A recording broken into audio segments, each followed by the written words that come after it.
Welcome to Raw Conscious Talk Podcast. I'm your host, Tammy Cheney.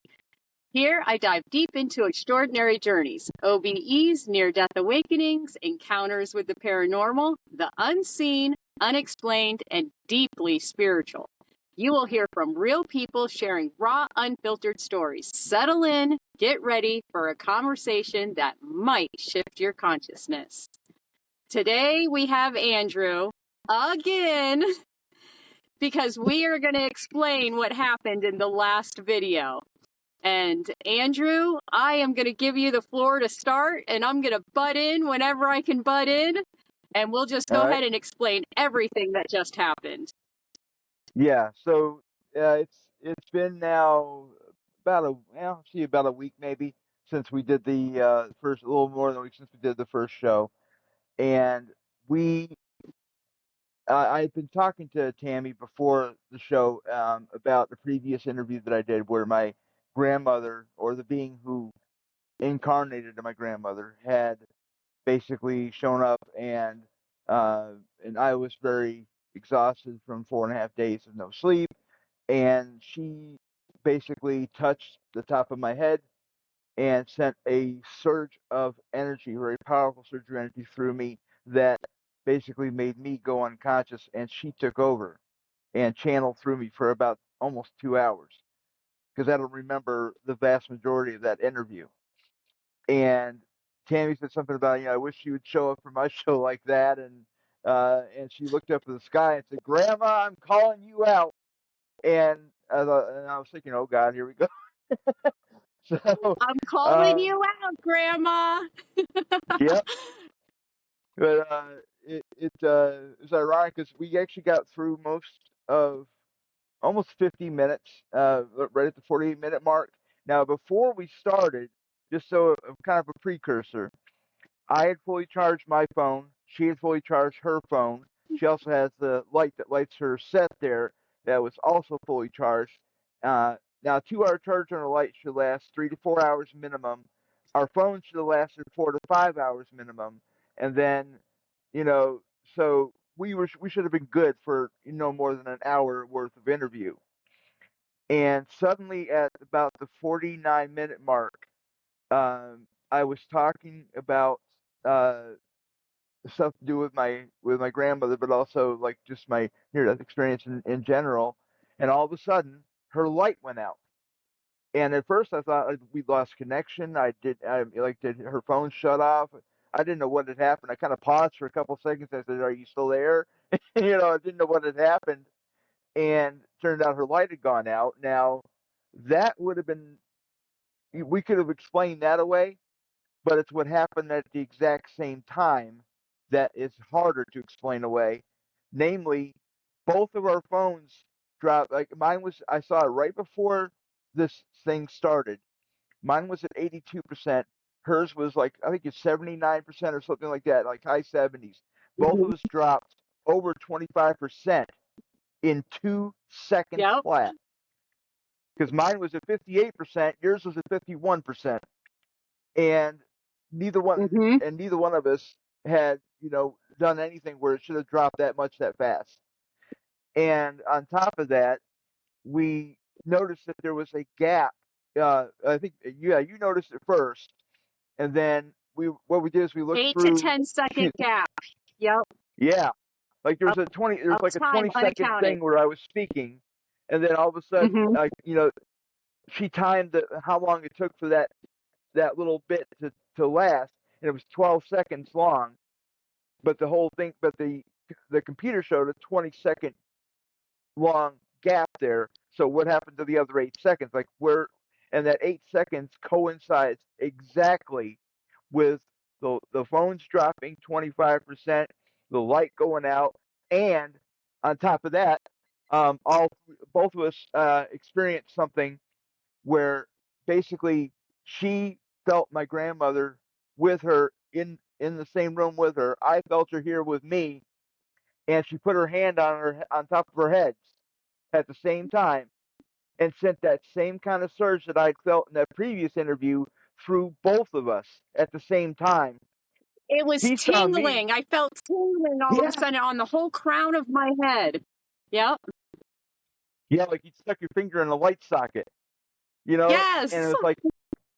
it's weird. And she saw me grinning from ear to ear. I saw her doing the same thing, and like both of us, like we knew something had happened, but we weren't quite sure what until we kind of put the pieces together later. But basically, she called my grandmother Well, out, I and was Grandma showed up. right. And the thing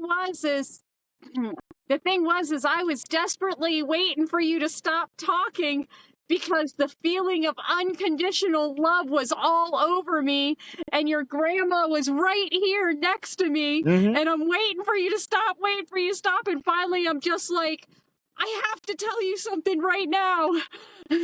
Yeah, and I had just seen the my grandmother has her energy level is so powerful that she has an effect on electrical systems. What I've noticed in the past was whenever she shows up, the lights on my camera start to dim in and out. Like you can see them going up and down, up and down.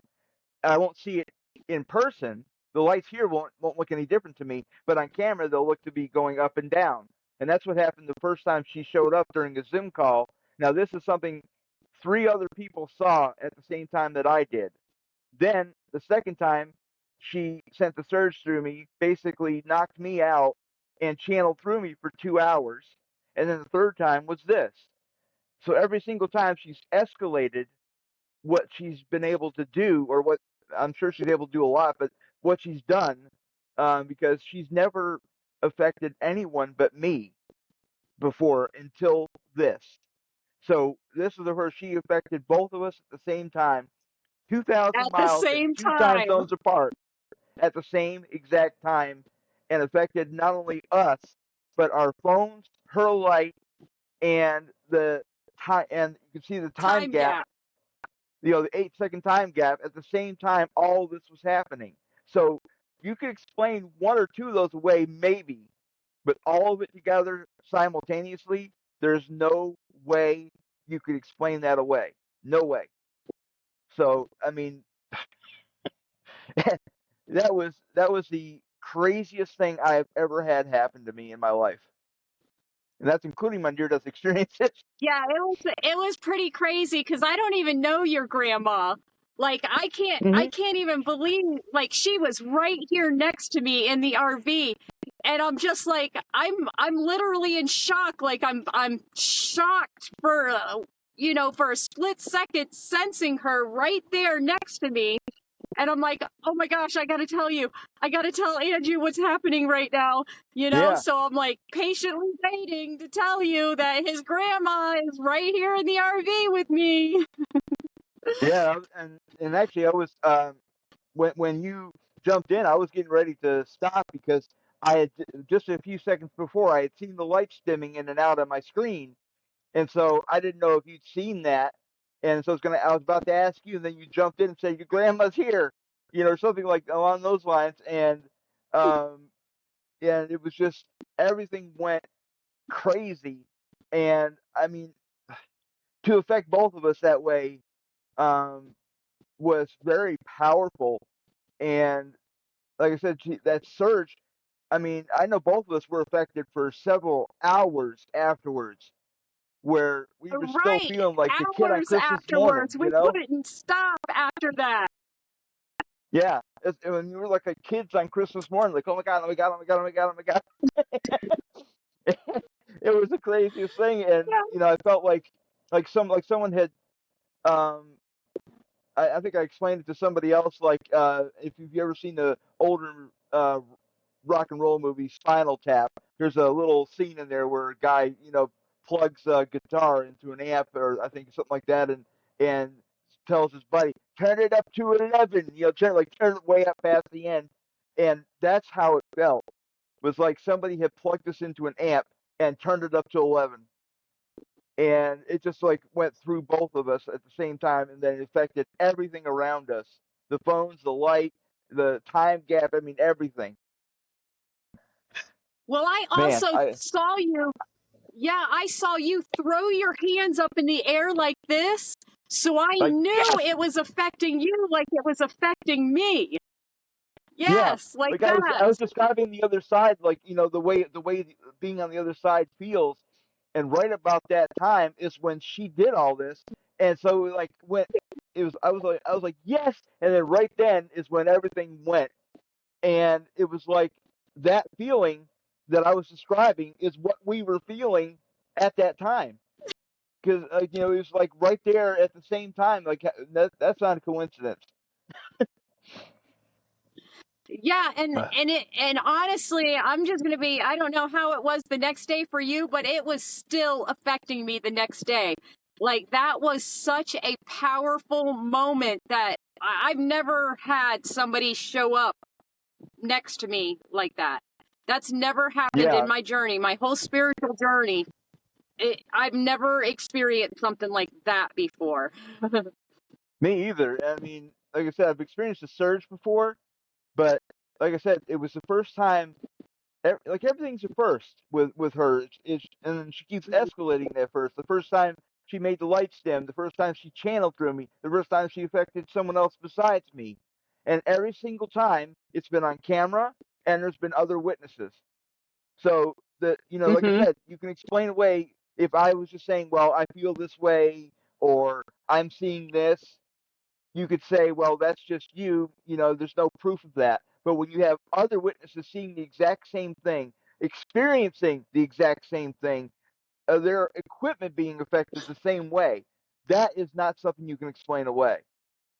So I mean, and like I said, I Right. was affected for 3 hours, and into the next day, I was still affected. And I completely forgot that I called grandma out when we started the interview. That was not even a thought in my mind. I completely forgot about that. And I've also had surges of energy, but it would just be something within myself.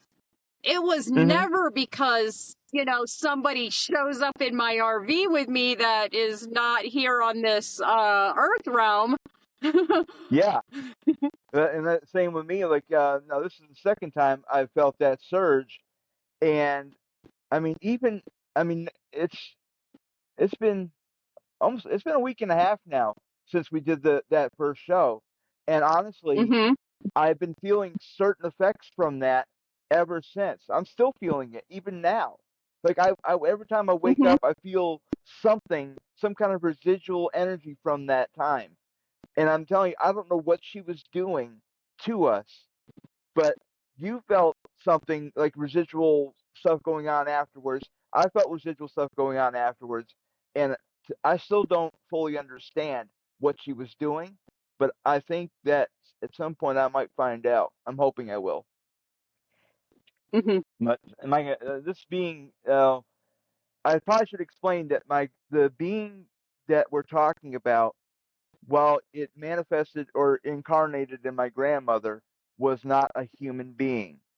She Hmm. actually is much older than any other beings I've ever encountered or heard about or seen, including both of my near death experiences. She was part of a species that is one of the very first species to incarnate in the physical universe after life was able to be supported by, because you had to wait for galaxies to get far enough apart where they could start to cool down, stars could form, planetary disks could form, then planets could coalesce, and so on down the line. So you had to wait for a whole process to happen, which took billions of years. Like our solar system is 4.5 billion years old, and you know the planets weren't around for all of that. It took billions of years to coalesce, and it was the same for where she like her species was created in a system that was near the edge of the then known universe. So you can imagine the universe was expanding at the speed of light, basically like you can imagine like a muffin baking in a pan, and as you expand, the raisins in that muffin are like the galaxy. So as the universe expands, the raisins move further and further apart at close to the speed of light. And so that's what was happening in the early universe. So as like she was on the edge of that, going, out towards the edge of the universe.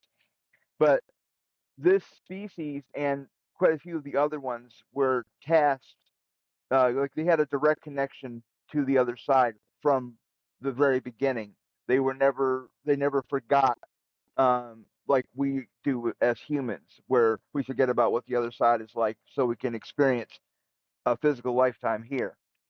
Um, they had a fully had a full connection to the other side because they were going to be tasked with a specific purpose, and that was to seed life in different parts of the universe. And their specific species was tasked with seeding life in what they call the local group of galaxies, which includes the Milky Way, Andromeda, the Triangulum galaxy, Large and Small Magellanic Cloud. It's a total of 81 galaxies that are included in that. At the time, only 27 of them could support life in some form or fashion, but they've since gone through, because they still go through now, even to this day, and this goes back 10 billion years that they've been doing this. Wow. And when they first came through our fledgling solar system, um, they seeded the dinosaurs on Earth because at the time this planet was very volcanically active. There was hardly any oxygen or nitrogen in the atmosphere, so it was not capable of supporting intelligent life that the way we know it and understand it. And water was very scarce. So at the time, Mars was actually closer to the sun than it is now, and was within the habitable zone, what scientists call the Goldilocks zone. You know, not too hot, not too cold, just right. And it's that certain zone away from the star where life is capable of being supported. And so they actually seeded life on Mars, as well as Earth, but the Earth was the dinosaurs, and then on Mars was an intelligent species. But what happened, after they left our solar system, went on to their next assignment, a body hit Mars that was about the size of Pluto, and it basically knocked Mars into a different orbit that was farther away, stripped off almost its entire atmosphere, almost completely destroyed its uh, the magnetosphere that kept it protected from the solar winds, things like that. And so it destroyed all life on the surface within, I think, less than 2 years. And the species Wow. that was on Mars at the time, we actually had three different subsets. There was two on the surface. One that was more peace oriented, but it was very scientifically oriented. Was able to um, manipulate different gene. They were able to manipulate their own genome along with other genomes of species on their planet.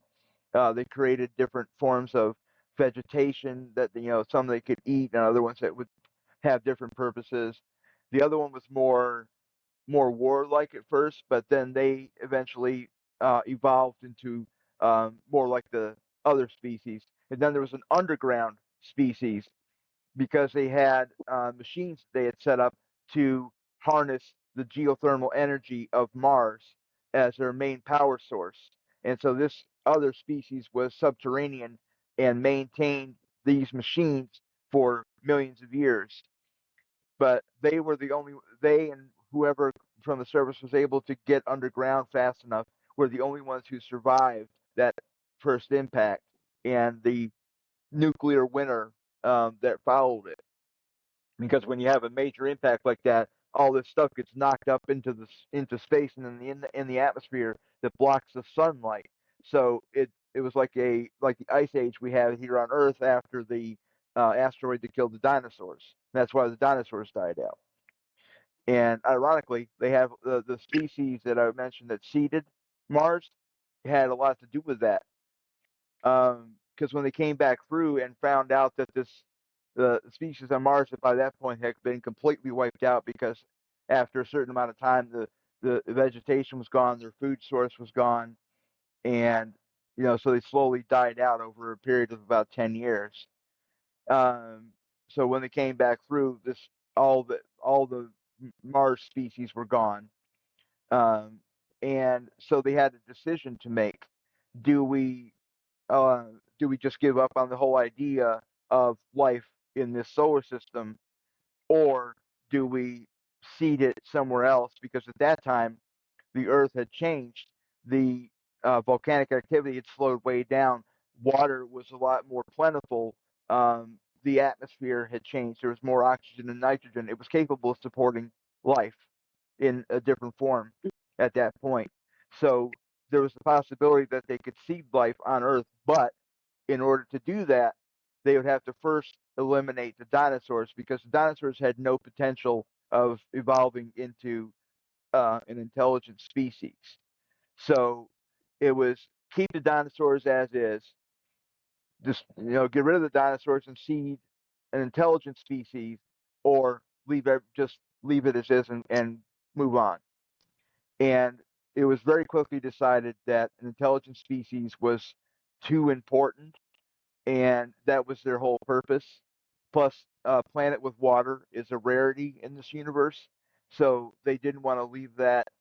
They wanted a species to be able to exist on Earth that was intelligent and that would eventually evolve into us. And so they actually put a pretty good sized pod full of different forms of life and the seeds of life inside of an asteroid that they pulled out of the asteroid belt that was about 6 miles wide. And they sent this Mhm. asteroid hurtling towards a specific spot right off the Yucatan Peninsula. Because for most of the dinosaurs' existence, we had all the continents were one in what they called Pangea. But over the last 200 million years or so, before the dinosaurs were wiped out, they had started to split apart due to continental drift, and so you had the separate continents. So by about the time the dinosaurs were wiped out, it was almost like it is today, but not quite. So they when they dropped it off the Yucatan Peninsula, that spread this into every continent except Antarctica because Antarctica was too cold. But it seeded life all over the planet, and eventually, so that created like fish species that eventually crawled up onto the land, developed legs to walk on land. It developed small rodent species, developed things like chimpanzees and apes and gorillas and all that kind of stuff. And so a subset of those chimpanzees eventually became the branch that seeded humanity. Eventually, it was Homo habilis, I think is how it's pronounced. Was one of the first species of humanity that evolved on Earth and then evolved through multiple different stages until it got to us, and we're Homo sapiens. So they seeded the dinosaurs, and they seeded life on Mars in two different trips through our solar system. So we have Mhm. them to thank for our whole existence. So my grandmother was a part of that, and she when she her body eventually, they were a long-lived species. They lived thousands of years. So when she eventually passed away or died or whatever, or chose to pass away, she stayed on the other side for almost her entire existence up to this point. She had, I think, incarnated a couple times since then, but not basically 90% of her time isn't spent on the other side. She was a teacher and taught other beings how to help beings who cross over to acclimate to the other side, uh, create, to seed them into a body, and plan out their life as far as what they were going to do, what their purpose was going to be, obstacles and challenges that they were going to have, and so on. And she taught beings how to do this for billions of years. And it wasn't until she actually ran into my guide, who was also not human. He's from a star system that's almost directly opposite ours on the other side of the galaxy that we can't see because of the galactic center. A lot of stars there, there's a lot of clouds and dust and everything else, so we can't see it with our current instrumentation.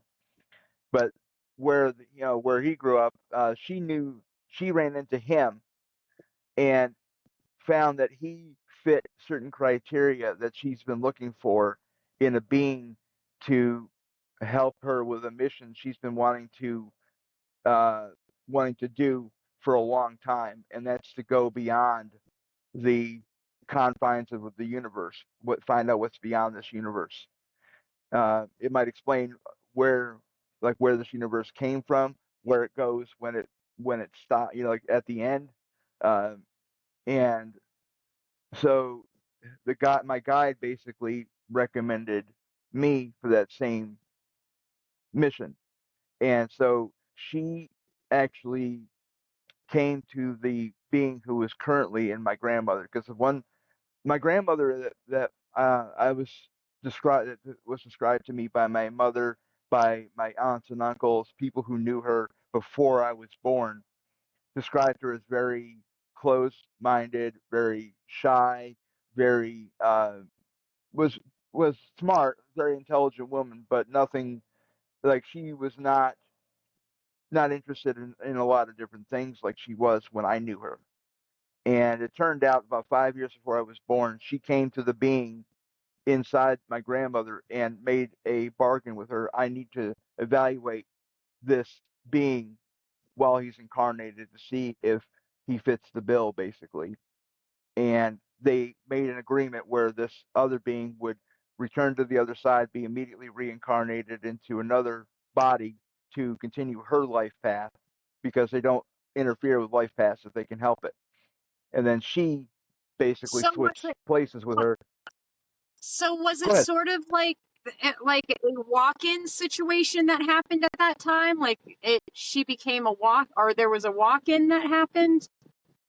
Sort of. Do you know what I'm that not sure means? exactly what it's called, but yeah, it's basically she swapped places with this being where the body was still there, but it So was it a was a different being walk-in. inside of it. Yes. Yeah. Okay. Yep. So she Mm-hmm. took over, and about 5 years before I was born, because she needed time to acclimate to the body, acclimate to the life that had been lived up to that point, and kind of evolve it so it didn't look like, she didn't want it to appear like uh another, didn't want people to suspect that there's something had changed within a certain range. But Mm-hmm. when I knew her, she was incredibly knowledgeable about stars and nebula and the galaxy and the universe, and she knew things that were way beyond the information that she had access to, because at that Mm-hmm. time we didn't have computers or the internet or social media or anything like that. You're talking about the 70s and the early 80s, and the internet wasn't even invented till the early 90s. So Right. all we had was an Encyclopedia Britannica and the limited knowledge that was in there. And she knew things that nobody else I knew, other than astronomers that I'd met. Like, I actually met Carl Sagan, for instance, and he knew a lot, but he was an astrophysicist. That's what he did for a living. She didn't. She never been to Mm-hmm. college for it. She never learned about it. Never read about it. But she had this knowledge base that was way beyond her ability to learn. And Now, had I had didn't she find. Go ahead. had, had she ever had a near-death experience?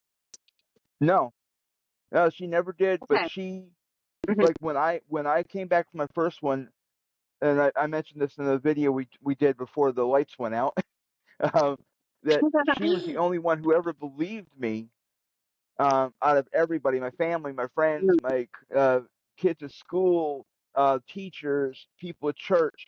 Nobody believed me except her, and she automatically Mm-hmm. accepted it. And I found out later it's because she knew I was telling the truth, that she knew what I was talking about, because that's where she was from. She knew she had spent most of 10 billion years on the other side. So I mean, I was just basically preaching to the choir, so to speak. And Right. so yeah, so she knew about this stuff already. She knew about the universe. She was very scientifically minded, but everything about her personality was completely different. She was very outgoing, very involved in politics, very involved in activism, involved in helping people, and like the way she was when I knew her was completely different from the person that everyone else knew from before I was born. And that alone, plus the fact that she accepted my near-death experiences, the fact she knew stuff that she shouldn't have been able to know at that time and never learned or never took a class in or read a book about, led me to understand that she was not the person that I thought. Like, I thought she was just my grandmother. That's all I knew about her.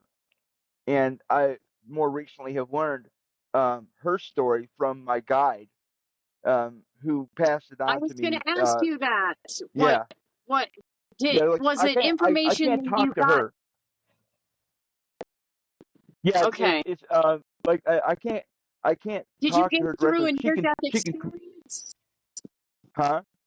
I'm sorry. Did you get that information through your near death experience, or was it just No. during some sort of a meditation at your home that you began to get all the downloads of that information? My guide basically can, like, I can't talk directly to my guide or this other being like I can with you here now, like a conversation back and forth. But they are able to communicate stuff to me, and I'm able to process it. Most of the time, it hits me when I'm sleeping or um, I'm Oh, resting okay. or whatever the case might be, like when I'm not blocking per se. Um, Mhm, but my guide basically communicated her story to me, like where she came from, what she used to do, everything mhm, up to this point, and her mission. Because she come to him before she came to me, so mhm. everything that he was telling me, she'd already told him. So yeah, so he passed it on to me. I have only gotten a few things from her directly, and it was more confirmation of what he had told me. So that's where I got Okay, there. But that's okay. all been in the past couple of years or so. It was not during my near death experiences because that happened 40 some years ago. And Right. like I said, my So grandmother's still now, alive because she just died 10 years ago, so she was still alive back then. right. So now, what was supposed to happen in the last video is going towards the end. I wanted you to give a little tidbit about your second NDE, which is way more powerful than your first NDE. So, if there's anything that you can give to kind of like give an example of, or however you want to word it, to give an Yeah, like a lead idea of in. a lead in, yes. Yeah. So here's Because what that's to going to be the next interview. Will be your near death. exactly. Yeah. Yeah, maybe a couple of interviews because I'll put it this way. For those watching, here's how to think of the comparison. My first near-death experience, second near-death experience, I was dead for 6.5 and 7.5 minutes here. But the difference in how long I spent on the other side was vastly different. The first one took about a year. The second one was well over a decade. So during that second near-death experience, I learned how the universe works, what like how it ends, how it begins, things that have since been they've had scientific articles that I've run across just in the past couple months, even where they're changing their theories about how the universe works, and it matches what I was told more than 40 years ago in a near-death experience.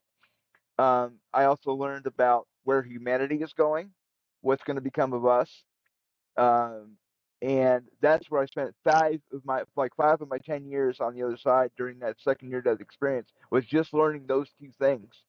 And then I also got to explore most of the Milky Way galaxy, parts of Andromeda, and met two species that were able to see and interact with me, even in my state, my near-death state, and being on the other side.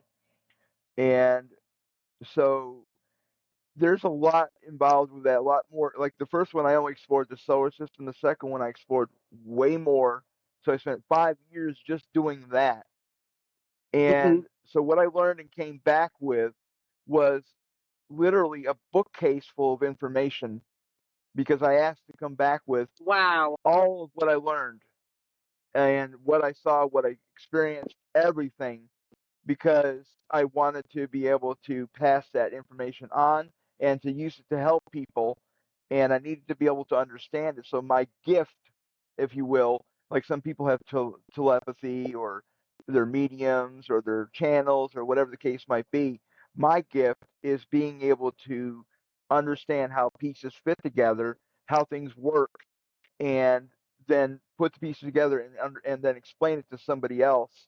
This is what this is, and this is how it works. So I was like a teacher, um, on the Mhm. other side in some of my previous incarnations, and so teaching is big, one of my big abilities, if you will. So that's Okay. Okay. Well, that's a you don't want teaser. to give right. Yeah, but You don't want to that's give them basically too what you're looking forward to in the next one. right. You don't want to give them too much of it, but so basically, you were given information where you were able to bring it before the people in a more practical way, so that people would understand. Exactly. Yep. That and like Yes. I said, the information that I brought back is 10 years worth of stuff and Hmm. covers a wide variety of subjects. And I'm still, even now, 40 years later, piecing together things that I saw on the other side, that I experienced, or that I've been fed since then. So I get ideas all the time where I'm like, oh my God, this makes complete sense to me now. And I was able to, write it down or type it up or tell people about it. So even now, 40 years Hmm. later, I'm still piecing together what I learned on the other side. Right. So Okay. a lot to Well, look forward to. we are going to go ahead and wrap this one up. I think we've given them enough information in this video, and I'm so excited for your next Oh yeah. video when you speak about your second NDE. And how old were you during the second NDE? The second one, I was 7 years older than the first one, so I was 14 at that time. So this is you're talking about 1985 in my lifetime. Okay, okay, perfect. So let's go ahead and wrap this up.